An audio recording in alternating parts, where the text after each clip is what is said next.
Muito bem, pessoal. Começando mais uma live.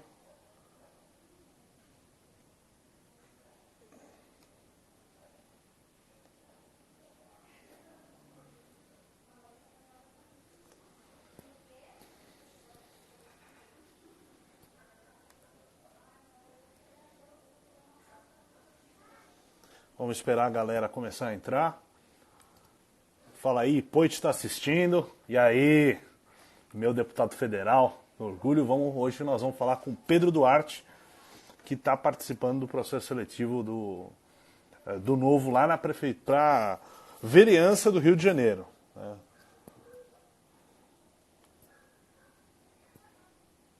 Então vamos esperando aí. Pedro já conectando.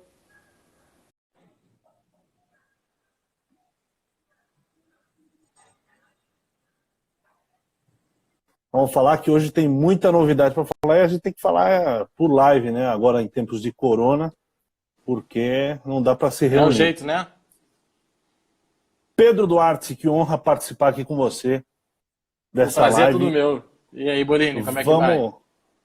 Vamos indo de quarentena, né? Todo mundo. Vamos debater as grandes questões nacionais dos nossos municípios, respectivamente São Paulo, aqui da minha parte, e Rio de Janeiro, da sua parte, né? Exatamente. Muito bem. Bom, Duarte, antes da gente começar esse bate-papo, queria que você se apresentasse. Depois eu me apresento, mas começa aí, por favor. Claro, vai ser um prazer. Pô, meu nome é Pedro Duarte, eu tenho 28 anos, conheci o Bolini aí de longa data, longos anos no movimento liberal, já é uma trajetória, um bom tempo aí, juntos, em defesa da liberdade, no Rio de Janeiro, São Paulo, no Brasil todo. Eu fiz Direito na PUC, sou advogado, e atualmente faço uma pós em gestão pública no ISPER em São Paulo, então quinzenalmente eu estou por aí. Inclusive já tive a oportunidade de conversar com o Bolini por aí, jantar, colocar os projetos em dia. Infelizmente, em função da situação do coronavírus, eu não tenho ido mais. Desde o mês de Então, março eu não tenho ido a São Paulo. A situação não todo é mundo fácil. isolado.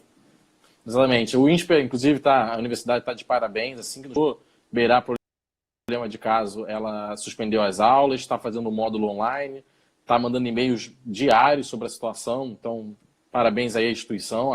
Acho que cabe isso. A vida não pode parar, mas a gente também não pode ser imprudente e tem que tentar fazer com que as coisas funcionem dentro do razoável. Mas a gente entra nisso daqui a pouco.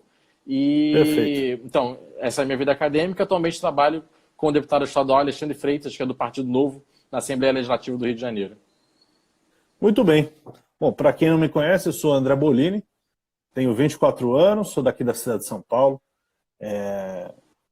Me formei em administração de empresas, né, pela GV. Fui trabalhar no mercado financeiro, mas a gente sabe que para quem gosta de política sempre tem aquele quê, né, dentro do seu coração. Você tem que ir eventualmente. Eu sou filiado do Novo desde 2013, aliás, voluntário desde 2013, filiado desde 2015, e quando surgiu a oportunidade fui trabalhar com o Poit lá em Brasília, né, assessor de coordenação política. Só que agora a gente voltou para São Paulo, né, porque a cidade está chamando. E, aliás, nós vamos falar disso agora logo menos, sobre os problemas da cidade de São Paulo e o que a gente pode fazer. Né? Eu costumo dizer que a cidade de São Paulo que a gente precisa é uma cidade inovadora, moderna e para todos. Vamos falar mais sobre isso aí. Muito bem. Duarte, Pedro Duarte. Uma coisa que eu costumo dizer, a inovação precisa estar presente nas cidades, e isso na parte econômica, principalmente. Né? Geração de emprego e renda. E para isso a gente precisa de um ambiente de negócio saudável. Como que é aí no Rio de Janeiro para abrir uma empresa, para tocar um negócio? É fácil? Zero fácil. Inclusive, se São Paulo tem problemas, eu posso te garantir que o Rio de Janeiro tem mais, tem dificuldades ainda maiores. É triste dizer isso. Não quer dizer minimamente que a situação de São Paulo seja fácil, que não existam desafios. Tenho certeza que existem muitos que a gente vai entrar aqui. Mas o Rio de Janeiro, infelizmente, às vezes parece ser a vanguarda do atraso. Não é fácil abrir uma empresa. A comunicação entre o Estado e a cidade do Rio de Janeiro na questão do alvará não flui fácil, então quem empreende, quem abre o CNPJ sabe que, no geral, o que mais trava é o alvará da prefeitura e o alvará do Corpo de Bombeiros, que aí é estadual. A comunicação entre esses dois flui muito mal. Hoje tem um esforço para a nossa junta comercial simplificar o processo, mas ainda está em fase de implementação. Perfeito. Aqui em São Paulo foi um estado e uma cidade que trabalhou muito a desburocratização, né? Na gestão de 2016 do João Dória, inclusive nós tínhamos aí o Paulo Ebel como secretário de gestão, trabalhou bastante um revogaço, inclusive de portarias internas, né, para a prefeitura poder se articular e rodar com uma forma mais flexível para poder atender o cidadão. Mas, por mais que a gente tenha melhorado bastante, ainda dá para melhorar, né? A gente pega aí países como Nova Zelândia, você abre o negócio em meio-dia, em 12 horas. Sim. Aqui, nós levamos aí 3 meses, 6 meses para conseguir as licenças necessárias, etc. Baixou. Já hoje você consegue já para menos de 1 mês abrir o seu negócio, mas é aquela coisa, né, Duarte? Pô, imagina um cara que está começando um negócio agora, principalmente o pequenininho, né? Sim. Ele não tem fluxo de caixa para manter o negócio. E a gente sabe que o que quebra uma empresa hoje é fluxo de caixa, né? Ou seja, não tem faturamento, você precisa de grana entrando para não quebrar. Sim. Então, 1 mês sem operar acaba sendo decisivo para uma empresa quebrar ou não, né? Com certeza. E para um empreendedor decidir se vai ou não tomar a decisão de arriscar capital, enfim.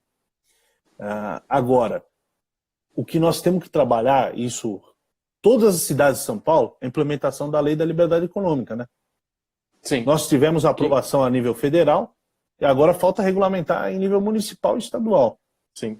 Um golaço, inclusive, o próprio Paulo Ebel, que fez um bom trabalho em São Paulo, ele foi depois para o Ministério da Economia e foi um dos que esteve à frente da Lei da Liberdade Econômica, que é um golaço. Em tese, a gente sabe que, por ser uma lei complementar, ela não precisaria de regulamentação estadual e municipal para funcionar. Em tese, ela tem eficácia própria garantida, ela por si só já funcionaria, mas a gente sabe que tem algumas pendências, tanto políticas, se você não tiver uma lei estadual, uma lei municipal ali cobrando na região, não dá certo. E algumas outras coisas são questões abertas, né? Termos abertos. Então, quando ela fala, por exemplo, que baixo risco não vai precisar mais de alvará, aí você tem que regulamentar, você tem que dizer o que é baixo risco. Exatamente, isso é competência do município, né?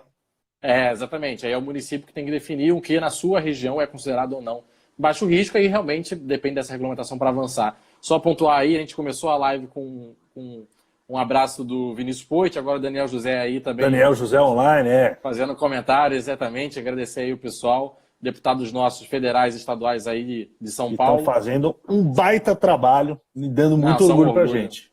Exatamente, são referências aí de um bom trabalho. Exatamente, uma inspiração.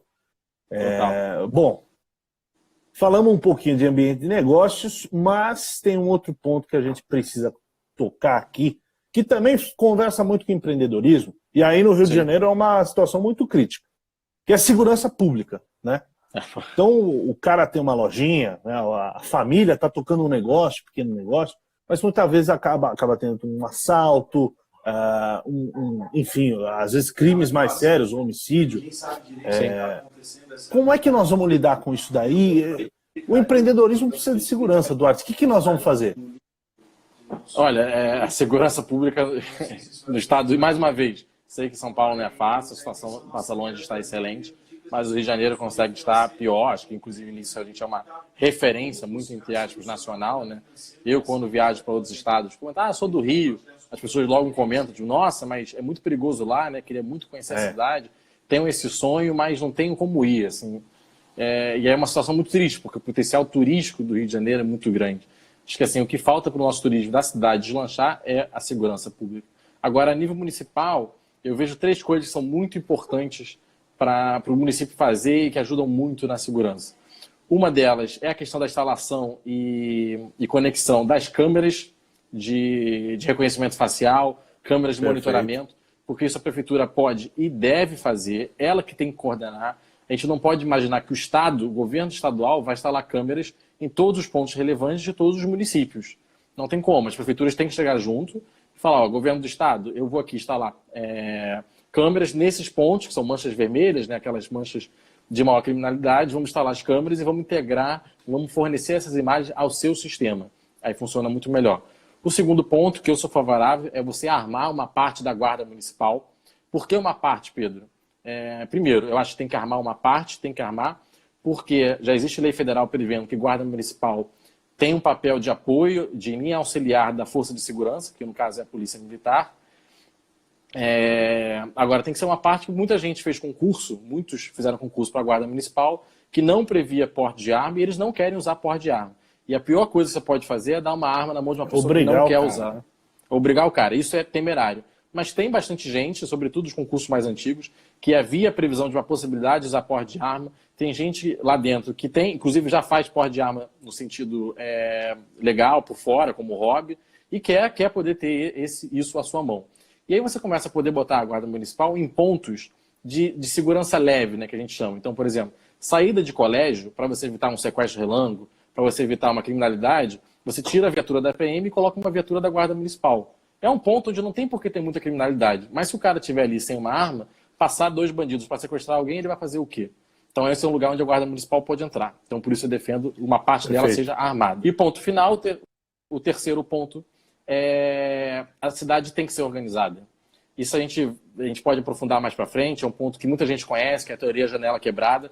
Uma cidade que não é organizada, ela passa a sensação de insegurança, e sensação de segurança gera criminalidade. Isso tem muito estudo com relação a isso. Se todo mundo aqui que estiver acompanhando jogar Nova York, teoria da janela quebrada, vai ver. E quem tem que organizar a cidade, manter a cidade organizada, é a prefeitura, não é o governo do estado. Perfeito. Só para o pessoal entender por que a sensação de insegurança gera insegurança, imagine o seguinte, o criminoso, o meliante, quando escolhe uma localização para assaltar, etc., vai escolher uma rua menos iluminada, uma rua menos movimentada.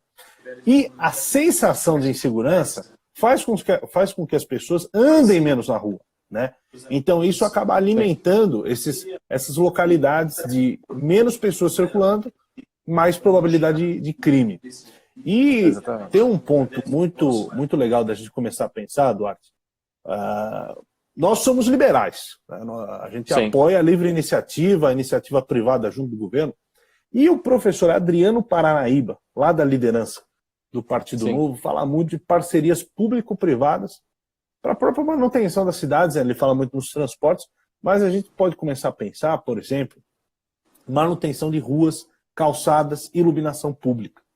Claro. Então você terceiriza toda essa manutenção para empresas privadas, coloca metas no contrato. Olha, nas calçadas o calçamento tem que ter um nível de perfeição de 95% para o pessoal poder andar com segurança.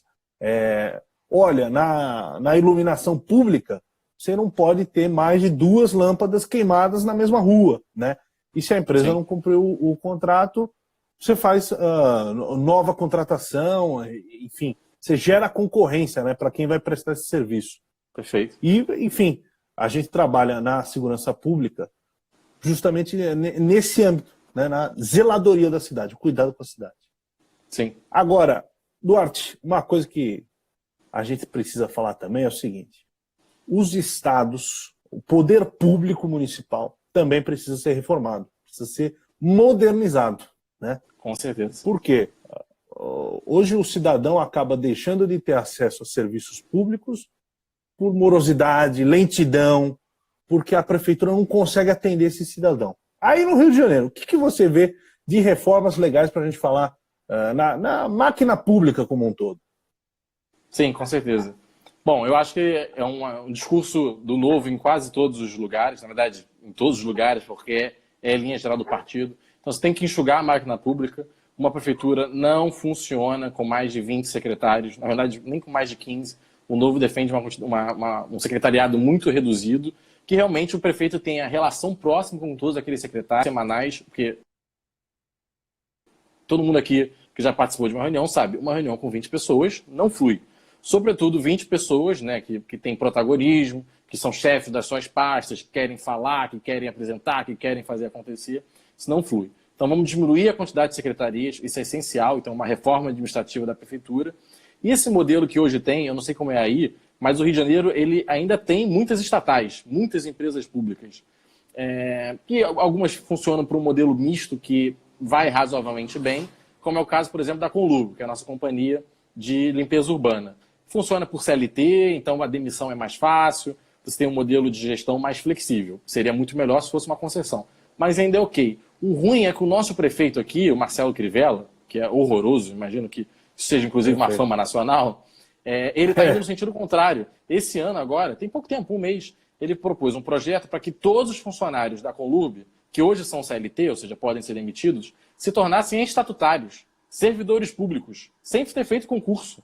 Então ele está indo na contramão, ele está querendo estatizar hoje empresas que funcionam por um modelo misto. Sendo que eu acho que o caminho tem que ser pelo outro lado. Vamos pegar essas empresas que hoje são públicas e vamos privatizar, vamos fazer concessão, vamos fazer parceria público-privada, vamos soltar isso da mão da prefeitura, porque ela não está sendo capaz de entregar o básico de saúde e educação, por exemplo. A saúde do Rio, hoje nem se fala por causa do coronavírus, mas no final do ano passado ela já estava em crise, ela já estava sem leitos, já estava no limite da sua capacidade. Como é que uma prefeitura que não entrega o mínimo de saúde está querendo organizar, está querendo ter empresa pública no setor de cultura, no setor de audiovisual, no setor de lixo urbano? Sim, acredito que o caminho é para o lado oposto do que hoje o nosso prefeito vai. E aí em São Paulo? Aqui em São Paulo, por exemplo, nós temos que falar muito do paralelo que a gente vai fazer com a reforma administrativa em âmbito federal, né? É o que você falou. Bom, o Crivella aí no Rio de Janeiro quer criar ainda mais estabilidade, engessar ainda mais o pessoal na força de trabalho da prefeitura. A Yara lá do gabinete do Ganime mandando um oi aí, hein? Yara é fera, trabalha. A gente tem um gabinete fera demais. Lá no Rio, né? Yara tá sempre lá, grande amiga também. Bom, mas o ponto é o seguinte: São Paulo precisa de flexibilidade nas suas carreiras do setor público. Então, por quê? Isso a gente depende, óbvio, muito do âmbito federal, mas o município precisa trabalhar para isso. Aqui, sim, ao invés da gente ter funcionários da prefeitura com estabilidade, trabalhando em épocas de enchente, por que a gente não pode contratar temporários especializados nisso para trabalhar, ou então sim, em projetos de 2, 3 anos, que o cara não precisa ficar preso à máquina pública com estabilidade, com toda aquela série de gratificações, bonificações que o funcionário público estável tem. Então vamos pensar em novos vínculos para facilitar a gestão, tornar mais flexível, até para o prefeito poder alocar melhor, né, a força de trabalho. Agora, um segundo ponto que eu costumo falar, Duarte, é o seguinte: tem muita parceria público-privada para sair, só que nós temos um órgão que acaba barrando muita coisa. É o TCE, Tribunal de Contas do Município. Isso daí é Temos aqui também, inclusive. Exatamente, são as duas cidades, né? Rio de Janeiro e São Paulo. Dois municípios que... Aqui em São Paulo, o custo é de R$1 bilhão para empregar 700 pessoas. Né? É um grande cabidão. Só que, para além disso, é um cabidão muito politizado. Então, para sair concessão, precisa ter um bom relacionamento político lá dentro do TCM. Nós precisamos rever esse modelo, né? Porque isso está travando a cidade. Sim. Muito bem. E sem contar na reforma da diga aí. Da Previdência. Sim. Exatamente. Sim. Vou complementar 2 pontos seus, que são os seguintes. Você falou esse modelo de contratação, né? Tem muita gente que vai poder virar e falar: mas o Bolini pegou uma situação emergencial, que é essa situação do corona, isso acontece de vez ou outra, não pode ser regra. Mas, gente, olha só, esse argumento que o Bolini trouxe, ele vale para várias outras situações. Por exemplo, existem prefeituras, como o caso do Rio de Janeiro, imagino que São Paulo também, que hoje estão fazendo a chamada curva demográfica, né? Hoje a gente tem até uma parcela considerável de jovens, mas daqui a 15 anos nós vamos ter muitos velhos, porque a nossa população está envelhecendo muito rápido. Hoje precisamos contratar professores para suprir uma demanda que nós temos por ensino básico. Só que a gente vai contratar essas pessoas que vão trabalhar 35 anos dentro do serviço público, depois mais 20, 25 de aposentados. Sendo que a gente não vai precisar desses professores todos por 35 anos. Porque a nossa expectativa é que daqui a 15 anos a gente vai precisar de mais hospitais do que professores. Mais então, médicos do que professores, né? Isso, exatamente. Mais médicos do que professores. Então, cadê o modelo de contratação que eu viro e falo, olha, eu preciso de X professores agora, por 5, 10 anos, e daqui a 10 anos eu não vou precisar mais, eu vou precisar de médico. Então, como é que você faz isso? Perfeito. Porque o concurso torna isso muito engessado. Então, eu concordo 100% com o seu ponto. Em situação de emergência, isso é essencial, que é hoje o caso do coronavírus, mas existem outras situações que fazem essa questão também ser perene, constante. Perfeito. Perfeito, Duarte. Agora, Duarte, falando de um ponto específico que nós temos que falar, que as duas cidades, Rio de Janeiro e São Paulo, têm muito em comum. Favelas e comunidades. Sim. 1/3 da população da cidade de São Paulo mora em comunidades.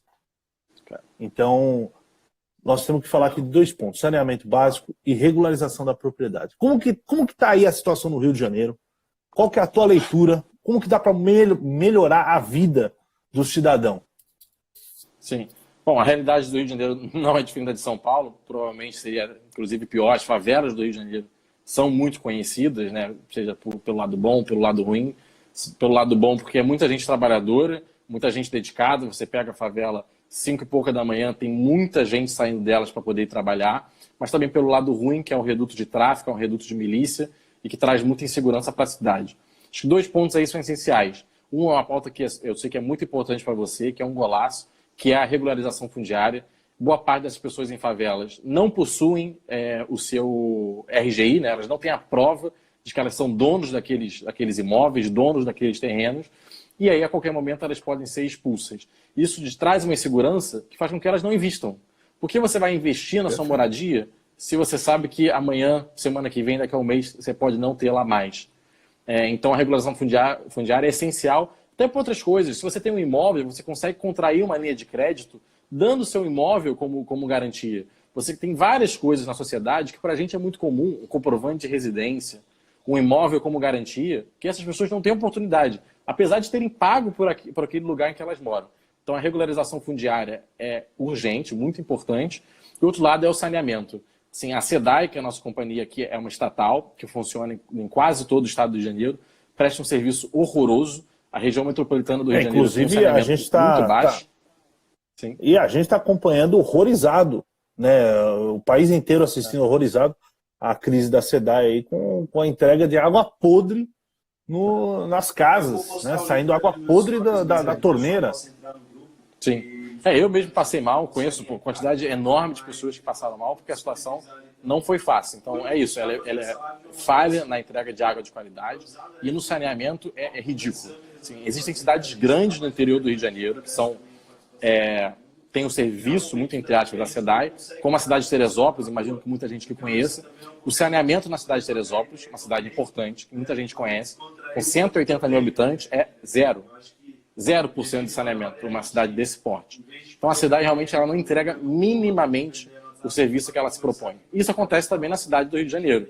Boa parte das regiões de comunidades e favelas não tem nenhum saneamento básico. Isso afeta nossa saúde, porque essas pessoas têm acesso, são contaminadas muito mais facilmente e prejudica o meio ambiente, porque as pessoas despejam lixo ali. Você cria aquela vala preta, né? Aquele valão na porta de casa. Enfim, os danos são gigantes. Saneamento, como o próprio nome diz, saneamento é básico. Não é um serviço de luxo, é básico. Perfeito. Aqui em São Paulo nós temos o seguinte quadro, né?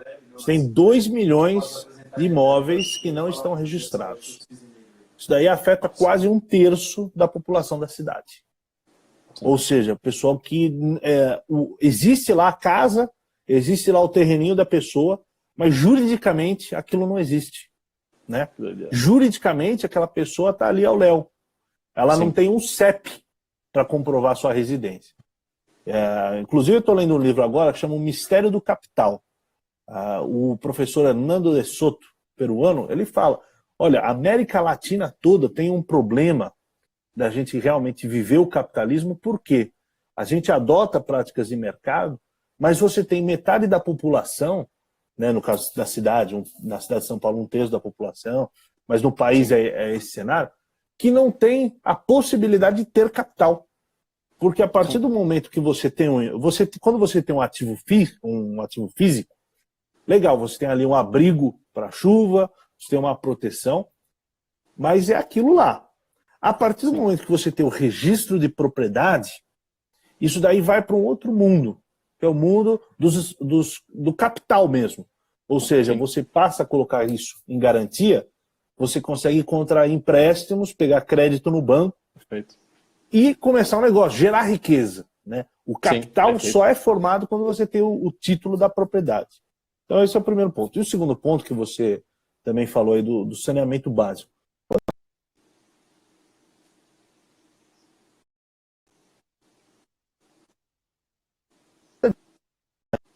Sim. Saneamento básico, tem acesso à água e esgoto, e tem que trabalhar por isso, mas tem que trabalhar primeiro pela regularização fundiária, permitir que se chegue à água e esgoto. Né? Recentemente a gente foi aí na comunidade de Vila Bela. Então você tem o seguinte quadro: um monte de imóveis irregulares, um córrego, que é onde o pessoal despeja o esgoto. Né? Companhia de água e esgoto não chega lá, então despeja no córrego. Quando vem a época de chuvas, principalmente agora, que todo dia chove aí, um córrego alaga. Então todos os resíduos que foram jogados lá voltam para o calçamento, para o passeio. Aí a meninada está indo para a escola de sandália havaiana, pronto. Pisa ali. Contaminação. Contaminado, né? Então, e afeta diretamente a saúde da meninada, da criançada. E aí perde dia de escola. Os pais perdem.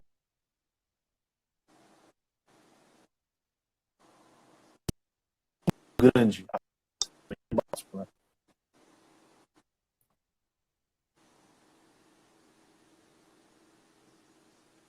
Muito bem. Duarte, caminhando para a nossa finalização aqui da nossa live, vamos fazer um bate-bola, jogo rápido. Aliás, vamos a conversa foi muito boa, mas eu quero saber de onde você... Né? Como sempre, o papo com você é muito bom sempre. Mas eu quero saber de onde você tira as suas referências. Então, um livro aí que você cita para o pessoal, que seja uma inspiração sua. Bom, tem um livro que eu gosto muito, que é o 1984. Normalmente as pessoas esperam até recomendações, né, econômicas, mas para quem não leu, é um livro do George Orwell. Ele simula uma sociedade futura, distópica, que seria um regime autoritário, uma ditadura.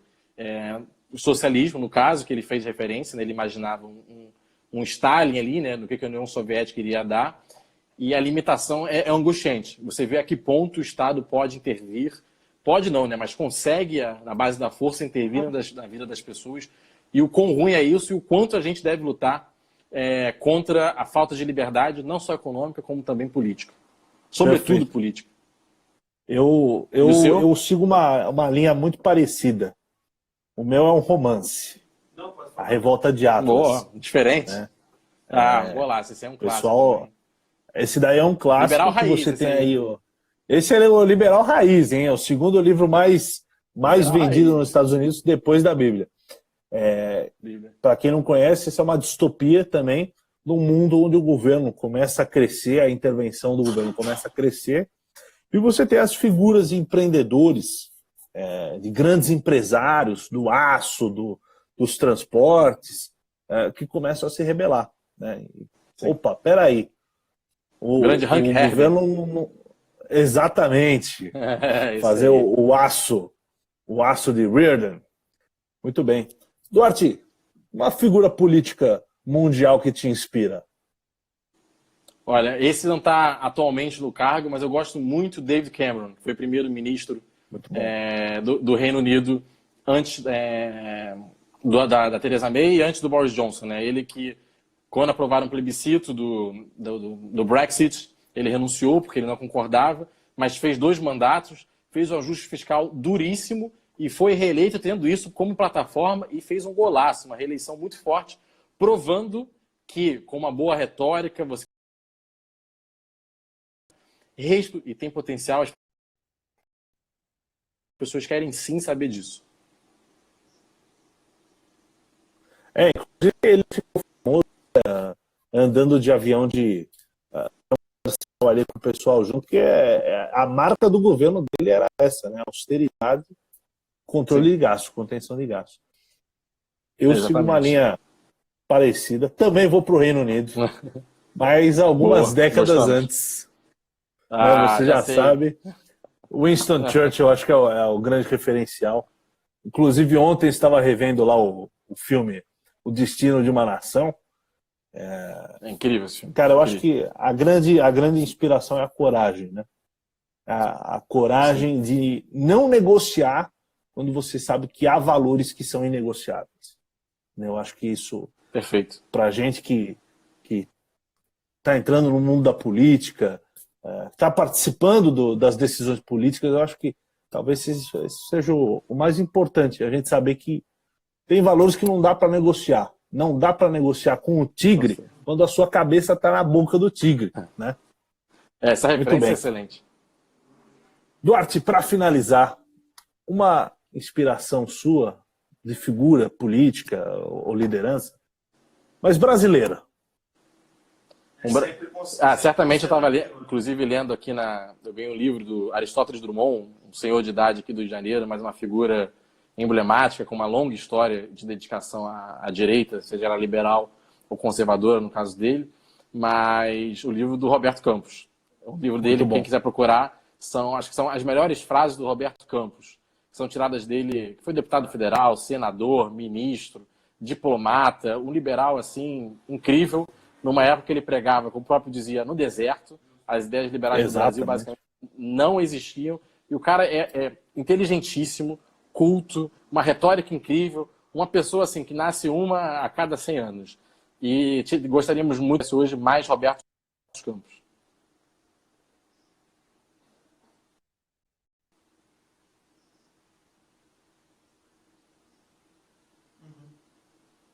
Acho que deu uma travada aqui? Eu acho que é legal Muito dar um bom. exemplo prático agora, né? Deu uma, a conexão acho que deu uma Mas gelada voltou aí. agora. Um restaurante que comprou Voltou, Sim. Roberto Campos, a sua referência. Exatamente. Eu E a tenho sua? a referência um pouco mais antiga, um decreto já mais nos tempos do Império, né? Eu acho que Barão de Mauá talvez seja o nosso ter um investimento feito. meu maior referencial, porque foi um cara que se tornou um magnata brasileiro, né? Construiu um império no Brasil, em ferrovias, bancos, teve tudo tomado pelo império, basicamente, mas mostrou que era possível a gente construir aqui verdadeiros impérios, construir patrimônio e mudar a vida das pessoas, né? Eu acho que o mais legal é isso. Os magnatas, se o trabalho é bem feito, sem se aliar com o corporativismo parasitário do governo, o cara muda a vida das pessoas promovendo indústrias siderúrgicas, transporte, banco, né? E eu acho que Barão de Mauá é um exemplo dessa força do desenvolvimento brasileiro. Muito bem. Duarte, acho que estando aí,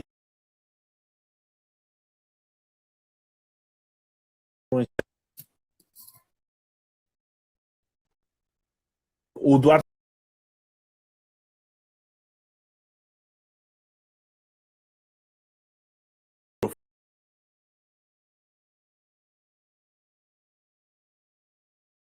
fazer